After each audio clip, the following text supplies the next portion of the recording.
ಮೀಶೋಯಿಂದ order ಬಂದಿದೆ. But ಇದನ್ನು ಹೆಂಗೆ ಓಪನ್ ಮಾಡೋದು ಅನ್ನೋದನ್ನು ತೋರಿಸ್ಕೊಡ್ತೀನಿ. ಯಾಕೆ ಇಷ್ಟು ದಿನ ನಾವು ಓಪನ್ ಮಾಡ್ತಾ ಇರಲಿಲ್ವಾ, ನಮ್ಗೆ ಗೊತ್ತಿಲ್ಲವಾ ಅಂತ ಹೇಳ್ಬೋದು ನೀವು. ಬಟ್ ಗೊತ್ತು. ಬಟ್ ನಾನು ಒಂದು ಟೆಕ್ನಿಕಲಿ ಹೇಳ್ಕೊಡೋದಾದರೆ ನೋಡಿ, ಸ್ಕೇಲು 2 ಟೈಪ್ ಇರುತ್ತೆ. ವುಡಂಟ್ ಸ್ಕೇಲ್ ಆದರೆ ಇನ್ನೂ ತುಂಬ ಚೆನ್ನಾಗಿರುತ್ತೆ. ಬಟ್ ನಮ್ಮ ಹತ್ರ ಸ್ಟೀಲ್ ಇರೋದು. ಯಾಕೆ ಈ ಥರ ಓಪನ್ ಮಾಡಬೇಕು ಅಂದರೆ, ನೀವು ಕೀಳಬೇಕಾದ್ರೆ ಕವರು ಡ್ಯಾಮೇಜ್ ಆಗದೆ ಇರಲಿ ಅಂತೇಳಿ. ನೋಡಿ, ಒಂದು ಟ್ರಿಕ್ ಸಣ್ಣ ಟ್ರಿಕ್ ಅಷ್ಟೇ, ನಾನು ಇನ್ನೇನು ಹೇಳ್ತಾ ಇಲ್ಲ. ನೋಡಿ, ಜಸ್ಟ್ ಹಿಂಗೆ ಓಪನ್ ಮಾಡೋದ್ರಿಂದ ಏನಾಗುತ್ತೆ ಅಂದರೆ, ನೀವು ರಿಟರ್ನ್ ಹಾಕ್ಬೇಕಾದ್ರೂ ಕೂಡ ಆರಾಮಾಗಿ ನೀವು ರಿಟರ್ನ್ ಹಾಕ್ಬೋದು. ಯಾಕೆಂದರೆ ಕವರ್ ಯಾವುದೇ ಥರ ಡ್ಯಾಮೇಜ್ ಆಗಿರಲ್ಲ, ನಿಮಗೆ ನೀಟಾಗಿ ಕ್ಲಾತ್ ಬರುತ್ತೆ. ಇದನ್ನು ಯೂಸ್ ಮಾಡಾದ್ಮೇಲೆ, ಇಲ್ಲ ನನಗೆ ಸರಿಯಾಗಿ ಸೈಜ್ ಆಗ್ತಾಯಿಲ್ಲ, ನನಗೆ ಕ್ವಾಲಿಟಿ ಚೆನ್ನಾಗಿಲ್ಲ ಅಂತಂದರೆ ಆಟೋಮೆಟಿಕ್ಕಾಗಿ ಅದೇ ಸೇಮ್ ಕವರಲ್ಲಿ ಹಾಕಿ ನೀವು ಪ್ಯಾಕ್ ಮಾಡ್ಬೋದು. ಯಾಕೆಂದರೆ ಮಿಶೋಯಿಂದ ಹೊರಗಡೆಯಿಂದ ಬರೋಂಥದ್ದು ನೋಡ್ತಾ ಇದ್ದೀರಾ, ಈ ಥರ ಟೈಪ್ ಆದರೆ ನೋಡಿ ಈಸಿಯಾಗಿ ಬಂದುಬಿಡ್ತಿದ್ದು.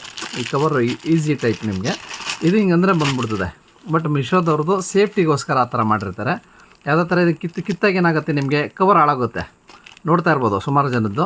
ಬಟ್ ಈ ಥರ ಮಾಡಿದಾಗ ನೋಡಿ, ನಿಮ್ಗೆ ಫಿಟ್ ಆಯ್ತಾ ಇಲ್ಲ ಅಂದಾಗ ಆಟೋಮೆಟಿಕ್ಕಾಗಿ ತಿರ್ಗಿ ಅದೇ ಥರ ಪ್ಯಾಕ್ ಮಾಡಿ ನೀವು.